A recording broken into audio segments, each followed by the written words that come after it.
Are you looking to get into digital comics but you just can't figure out which app you should download, which service you need to sign up to, or even if it's worth doing it over physical copies? Well, this is the video for you. Woof woof! Hey guys, it's me Marcus, aka the Mad Dog, and we are back with another video. When I did my beginner's guide to comics, I didn't realise that I was showing my age throughout it because I left out one of the most modern, viable options to new readers today: digital comics. Looking at the apps and the subscription services, the biggest name in digital comics is probably going to be Comixology. They're actually owned by Amazon, but they've got their own individual app that seems like a one-stop shop if you do want to get all your comics in one place. There's no bias towards a certain company, so you can get DC, Marvel, Image, Dark Horse, and a few other companies on there, so it is convenient in that sense. But one issue that I've seen when I'm using this is that I have to go onto the Comixology website to buy comics from there to then have it downloaded to the app, rather than being able to buy it through the app. However, one great benefit of this app is that they have Comixology Unlimited, but it's only a great benefit if you're in the US. Unfortunately, even though it looks like it's been out for a few years, it's still not available in the UK, but for $5.99 a month, you can sign up and get access to, like, I think it's 17,000 comics. And because it's got all those different publishers, you're not going to be restricted to what you can read. There's so many different genres, and there's different publishers, different writers, different artists. So if you are in the US, I do think this is a great option for you, but if you're anywhere else, I don't think that Comixology is where it needs to be to make it something that I can recommend to everyone else. Next up's Marvel Unlimited, and if you can't guess from the title, this is entirely made up of Marvel comics. Those setbacks for Comixology aren't present in Marvel Unlimited, so you can buy comics in the app and then read them straight away rather than having to go to a website. They do also have Marvel Unlimited, and even though the website doesn't adapt the currency to wherever you're located, it does still allow you to access this worldwide for only $9.99 a month. And besides the most recent releases, it's difficult to not find something that's available on here. It's a very good app, it's a very good service, and I'd recommend it to anybody that's looking to get into Marvel Comics. As well, this doesn't happen too often, but I thought that I'd mention it. They do occasionally put free books on the app, especially when lockdown started. I remember that there was quite a few that they just gave away for free, and that once you've got them on your device, they're there for life. After that, we've got DC Universe, and this is the one that I know the least about because of the fact that it's the newest, but it's also another one that isn't available outside of the US. Seriously though, sometimes it feels like other companies forget that other countries exist. If this did exist in the UK, from what I know about it, I think I would give it a high recommendation because of the fact that it's not just comics, it's also got other DC related media like some of the animated shows, some of the TV shows, and even some of the movies, so it does appear to be a more comprehensive product. It's just unfortunate that, like I said, it's not available anywhere other than the US. Like when I go on the website, it doesn't even tell me how much it is, and if they don't want me to know that badly, I'm not going to search anywhere else. Next up is the juggernaut of ebooks, but it's Kindle. I know that Comixology is owned by Amazon, and obviously Kindle's owned by Amazon, but eventually everything's probably going to be owned by Amazon anyway. So I know it can get a little bit confusing, but what I've noticed, which is a slight advantage I guess, is that books that I've brought through Amazon directly, like I remember I recently brought Teenage Mutant Ninja Turtles: The Last Ronin issue 1, and that went to both my Comixology app and also the Kindle app, so it does sort of give you that better value for money if you are going to go down this route. But realistically, I'm not going to go on one app on the same device and then want to read it on another app altogether. But it's just nice that whether you buy some of your titles through Comixology and then you go across to Amazon, you can still find them all in the one app. Now, Kindle has two different types of subscription services. The first is one that you might already have and not even know about, but it's Prime Reading. These do tend to vary, and it tends to mostly just be first volumes of stuff, but you can get some great titles like Kieran Gillen's Darth Vader, Batman Year One, and I haven't even looked through the entire list, but I'm sure that there's going to be a couple of others there as well. But if you haven't signed up to Prime just yet, you can use the Amazon affiliate link in the description down below. That does help the channel out and it won't increase the price. But even better than that is Kindle Unlimited, which is a separate subscription that you would have to pay an additional fee for, but I don't think it's too much. I think it's only something like $7.99 a month. And there's even more titles available here, so if you've read a volume 1 of something that you liked as part of Prime Reading, then you can look at volume 2 and it's probably going to be part of Kindle Unlimited. So it's worth looking into, because there might have been a title or a series that you were considering picking up that was going to run you a couple of £100, but that entire series might be available on Kindle Unlimited for only $7.99 a month. And as well, if you're just looking for a CBR reader so that you've got the files and you just want to have them all in one place, I would recommend Chunky Reader. It does also try to improve the resolution of the titles. There's not as many adverts, and as well, if you just turn your internet off whilst you're on it, you're not going to get any adverts anyway. 4D Chess. I think it's worth touching on the formats as well, because they are pretty much similar to comics, but it also doesn't make sense why they would be like that. So you can still get your single issues, which will still come out week to week, month to month, but you can also get collected editions. So I remember recently recently seen that Superman the Last Son of Krypton Deluxe Edition did come up on Comixology, but it was pretty much more expensive than the actual Deluxe Edition hardcover, and I didn't really understand why. Sure, there's probably going to be some explanation which I know people are going to enjoy correcting me on in the comments down below, but when you're reading digitally, what does it matter if it's a Deluxe Edition? Because the size of the iPad isn't going to change just because you brought a Deluxe size. You'd have to get a bigger iPad to actually get a Deluxe Edition. You are only really buying that for any extras that might be included on it, so don't fall into the trap of buying collected editions digitally. If it is, you might be able to get it cheaper through one of these subscription services. So in those instances, you might already be paying more for that one book than you could for the subscription that would give you that book and so many others. You are paying a 100% collected editions tax. Next up, and just for the sake of being comprehensive, I'm going to show you how to stretch the spine of a digital comic.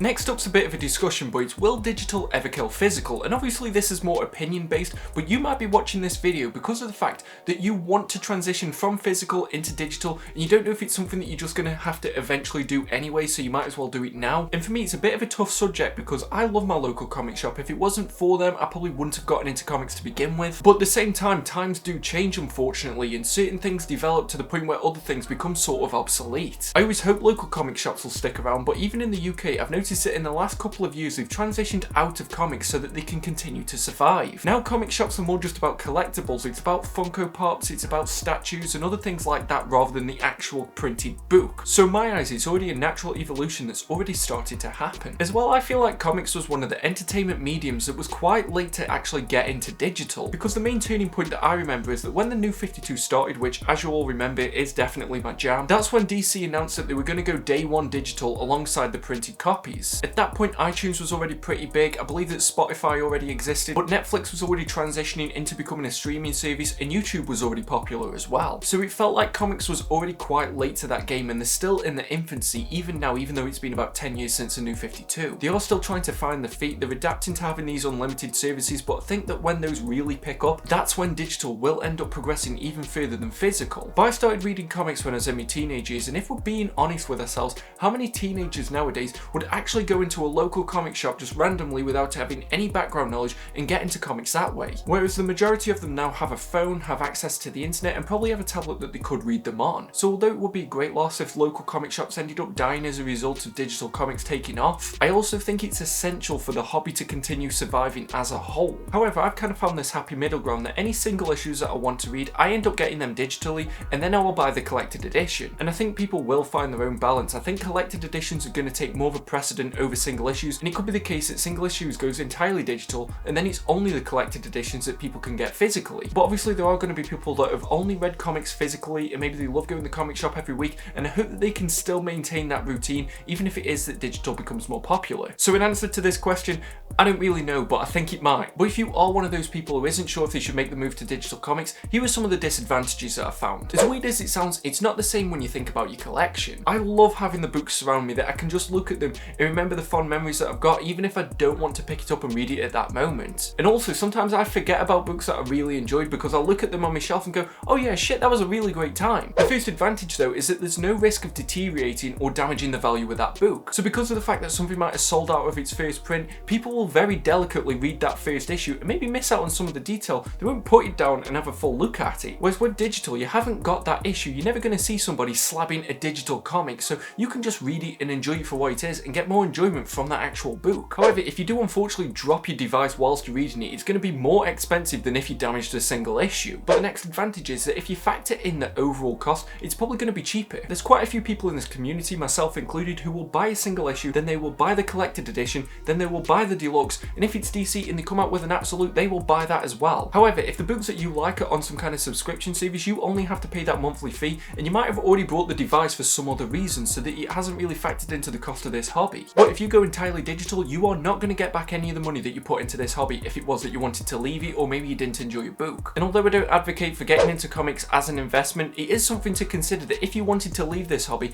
if you spent thousands on it, you might want to get some of that money back if you wanted to sell everything. Not going to happen with digital, but one thing that every collector needs to consider is storage space. For myself included, my shelves are full. I'm already stacking up stuff so that when I eventually do get more shelves, I can finally put them on them, but I'm running out of space in the room. What happens after that? I'm going to have to move house just so that I can get somewhere adequate for my collection. But with digital, you haven't got that problem, and it's worth considering if it's going to be something like you're going to end up downsizing in the coming years. But if you are somebody who's conscious about value for money, then digital might not be the way to go for you because of the fact that single issues cost the same digitally as they do physically. And at least if you go into a comic shop and buy it, you can say, yes, this is what I spent my money on, rather than it just being pictures on a screen. However, on the flip side of that, I've noticed that digital comics often have more frequent sales. So we talked about cost and value for money, but if you're not somebody who's actively invested in single issues, digital probably will be the way to go. But if you're somebody who does like to share comics and you like to give books out so that people can read them and get invested into, it's not as easy if you're a digital person. I'm not too sure if it's like Netflix and you can just give somebody else your password to Marvel Unlimited and then they can read it, but still, I've got 2 editions of Preacher. I've got my Absolutes, which are mine and don't leave the room, and I've also got my trade paperbacks so that I can lend them out to people and they can read them. Although if you're a completionist, it's going to be 100 times more easy to go digital because you can just complete any series that you want. Say you want to read every issue of X-Men, well, get Marvel Unlimited and they're pretty much all there. You don't have to go searching for an out-of-print book, you don't have to worry if something's going to get a reprint, you can just all read it from the comfort of your home without even having to go onto a different app. Unless, like we said, you're on Comixology. I know this only applies to a couple of people, but if you go digital only, you're not going to have as cool of a backdrop on your YouTube channel. But if you ever had that moment where you learn about a series and you really want to read it, but then you're not really sure which collected edition to get or anything like that, within 5 minutes you could be reading the title that just got you hyped rather than having to wait a couple of days for something to be delivered,